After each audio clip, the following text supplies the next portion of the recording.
Look, we're not going to even sugarcoat nothing. Dillon Gabriel does not measure up to Shedeur Sanders at all. I mean, one after another, the truth keeps getting out about who Dillon Gabriel really is as a quarterback. You're looking at this interception here.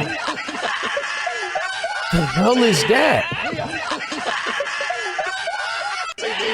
Hold on, man. We're going to break down the whole competition in Cleveland Brown situation. I told y'all what I've been telling y'all the Browns were going to do. I've been breaking it down piece by piece. I've been debunking every reporter who works for the Browns, such as Mary Kay. We've been breaking it. Shout out to G. Bush, who is like, it's only me and him versus the world right now, besides the supporters. I'm talking about fellow brothers who got a platform. It's like they're looking for it, viral pieces instead of sticking to code, but it is what it is. But we're going to break down the Dillon Gabriel with receipts and all the situations we need. But right now, this is DJ Bless One, the best one. Smash the like button, hit the notification bell. Give me my theme song. I've been broke so many times, I don't want to believe. Mama say it's my fault, I wear my heart on my sleeve. Niggas bless up on my...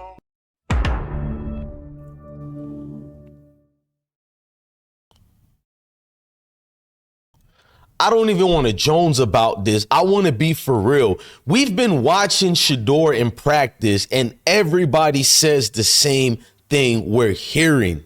I don't know if it has an impact on much, but Shedeur has been great. It's a lot of fun to be around. Nothing but talented people that y'all overhyped and said they were great people. Well, all those people said different things, the contrary to belief to what y'all said about Shedeur. He's not good. He's not a great teammate. He's not a leader. And majority of the people who said this never really watched the game. You're obsessed with your hatred, but we're going to break it down. I need you to have a seat, eat your popcorns. Bless One bring the receipts. He don't bring the mixed feelings involved in here. So look at Shedeur passes. Better quarterback. You're going to tell DJ Bless One, it's minicamp, it's OTAs, there's no pads. When you're looking at a quarterback, when did pads become a factor in evaluating quarterbacks? When all of you numbskulls evaluated all previous quarterbacks before Shedeur who balled out with no pads. All of a sudden, it doesn't count anymore. Zach Wilson was purported up to the second pick. Daniel Jones, the sixth pick, because of what he did in minicamp at the Manning's training facility. All of a sudden, it doesn't count when it's Shedeur, right? But we're going to keep showing more actual truths, bro. We'll get back to more of Shedeur. Let's go to one of the number one reasons why I don't believe in Dillon Gabriel. And it's because clowns like Tony Grossi probably had more reps than anyone, followed by Flacco and Shedeur Sanders. Kind of a distant fourth, 9 of 14 in terms of number of touchdowns. Dillon Gabriel, 11 of 16, a touchdown and an interception off a tip pass at the line of scrimmage by Mason Graham. Shedeur Sanders, 7 of 9, 3 TDs. All of the TDs occurred in the 7-on-7 red zone period. So take what you want out of those numbers. See, that hater right there, all of the touchdowns happen in the red zone. He's taken away from what Shedeur is showing. Whether it's 7 or 11, Shedeur was a surgeon out there being surgical with his throws, but he's not going to get credit from flat out racist. I don't beat around the bush. Tony Grossi is a disturbing, nasty folks out here, bro. He's the worst kind, but he just threw out a Dillon Gabriel interception, which he blamed on a tip. But what about the other interception as well? See, people are negating the fact Dillon is an interception machine.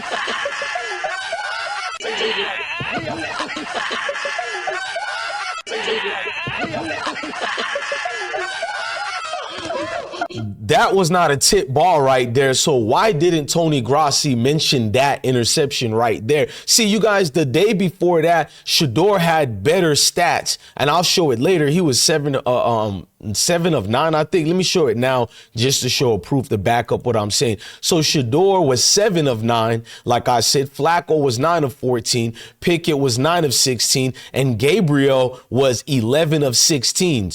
So when I look at the stats and people like Tony Grossi who brought up stats, remember this? Could you see how some reporters think this guy looked better, some reporters think this guy looked better? I guess so. They think so. I know what I saw. That's why I charted numbers. I had numbers to prove it. It's 3 of 8 in the second set. You had numbers to prove it and said Shedeur was 3 of 8, but every reporter who went to the actual performance of Shedeur said opposite to what you're saying. So let's get on with, before I play the rest, there was one fellow sellout brother in the building, a Negrumps. I'm not going to put his name out there. Many of you guys know him. ESPN affiliate, covers the Cleveland area. He's going to get mad at Shedeur fan base for getting mad at Tony Grossi for keep going out of his way to basically sabotage Shedeur, saying propaganda against Shedeur. But according to the sellout, we're the ones tripping because the only reason we're following Cleveland is because of Shedeur. Well, of course, fucking the only reason we're following Cleveland is for Shedeur. Chill out. It's the new fans. What we call them, Shedeur soldiers? Sanders soldiers. Sanders soldiers. Bro, all in my mentions all day yesterday. And they were in my mentions because I had to take that, hey, look, Tony Grossi said he thought Dillon Gabriel was a little bit better. Y'all, chill out. You sound like a bitch ass stepping fetch, and y'all love telling people when people get riled up and enough is enough, they don't want to be begging stepping fetchings or professional victims like y'all. Y'all say, chill out, man.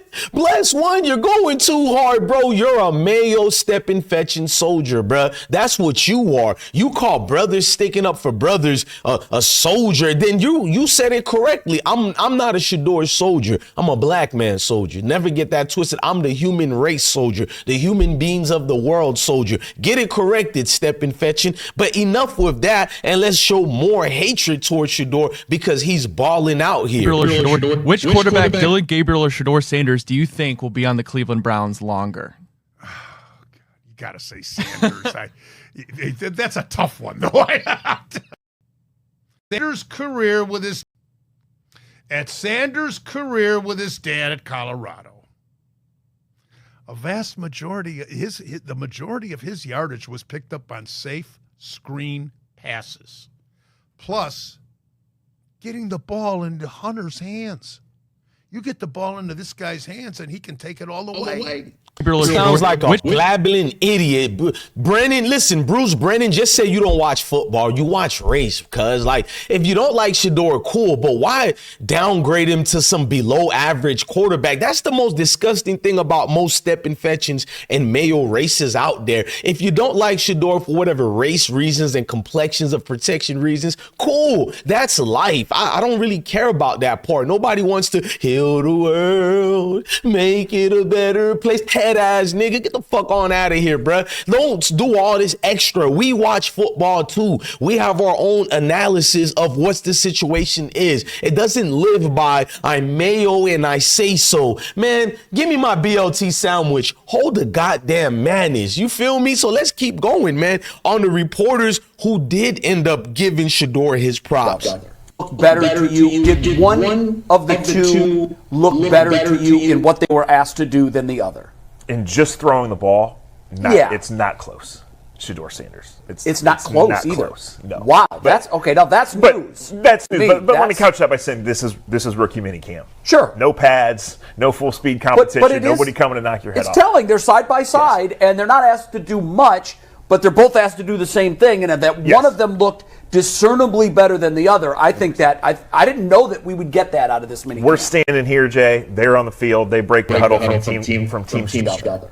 Shout out to Zach Johnson for giving us that descriptive insight in what Shedeur is really doing out here. Thank God there's professionals still in this watered down business. And there was more experts on the field who watched Dillon and Shedeur matchup. Ball not hitting the ground. What you saw from Dillon, solid, much better arm in person than you would think. And then Shedeur was, it started rocky on that very first snap, bumbled it and kind of threw that little floater up there, and you're like, oh man. And then he settled in the first day, and then Saturday was excellent, and then Sunday excellent again. And I'm talking ball not hitting the ground, dimes.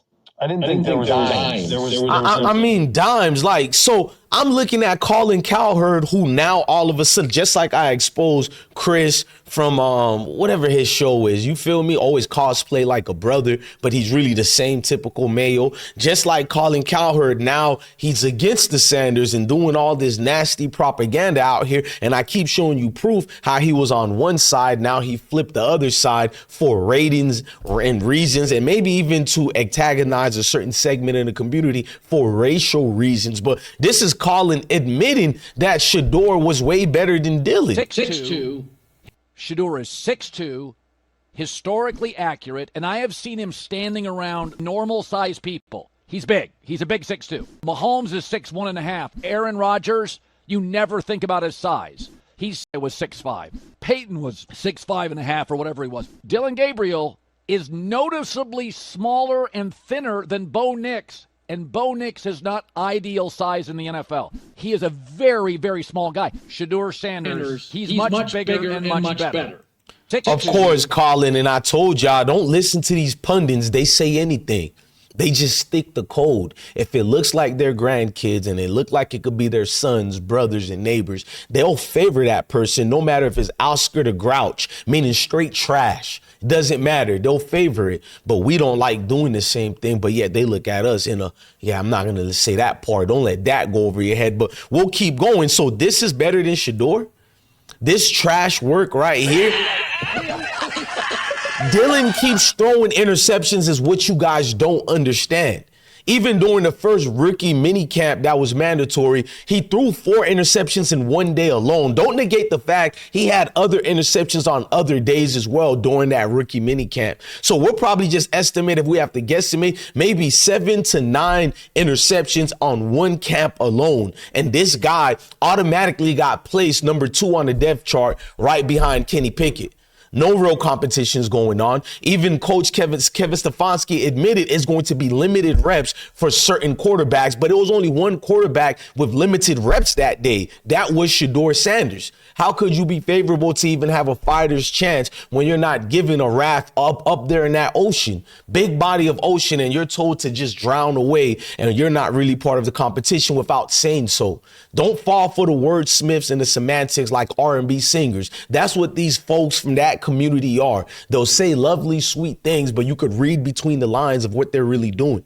Don't tell me Blessed One is talking too much. My insight is not correct. Everything I literally been telling you guys happening. Now, yes, other guys might have more views than me, but who said it first? Not that I want credit. Now you see people losing their minds. Shedeur's not getting enough reps. Well, if you've been paying attention, numbskull, then you've been knowing what's been being said out here. That's why I don't look for the viral moment ones. I do real journalistic work. I look at what these guys say during their local reporters and local job. I don't just look for other YouTubers and what their numbers are showing and do the same goddamn regurgitated videos. It doesn't work. That's why I like my brother G. Bush. We don't really do the same thing, but we stick the code, meaning that we know who to look at as the wronger or evil doers, whatever you want to call these people, because I feel like this is a scripted movie at this point. No matter what we do, they move the goalposts. Now, we can keep showing you more, bro, but what do you want me to say about Shedeur and these beautiful darts right here, bro?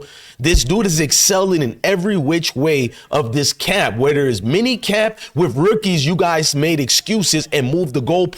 Now he's with guys who are veteran status players, and he's heads and above shoulders the rest. What can you tell me about that part? Especially when you got Cleveland reporters laughing at Dillon Gabriel in his face to the point his fans are getting mad. Dillon Gabriel fans are claiming that it's the Cleveland Browns are favoring Shedeur more and they're sabotaging Dillon. Can you believe this BS? One of the reporters for the Browns, now that it was Dillon Gabriel's career is already being sabotaged by the Browns taking Shedeur Sanders, because not only was a reporter asking Kevin Stefanski about why Gabriel got the first rep for Shedeur. I know, but how do you choose the draft status?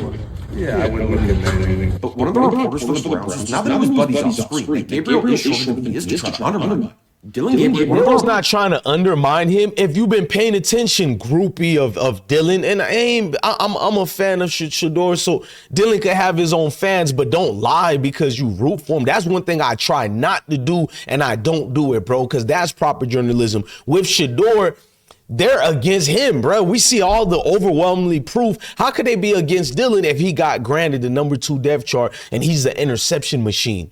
So what the reporter noticed, they lied about Dillon's height. They tried to say first he was 6'1", he was 6 foot. Look, without shoes, Dillon Gabriel is 5'8" or 5'9". With shoes, you might be lucky to see him 5'9 and a half, 5'10". Let's just keep it real. So the reporter sees this and he's shocked by it. He's not, the reporter has no power.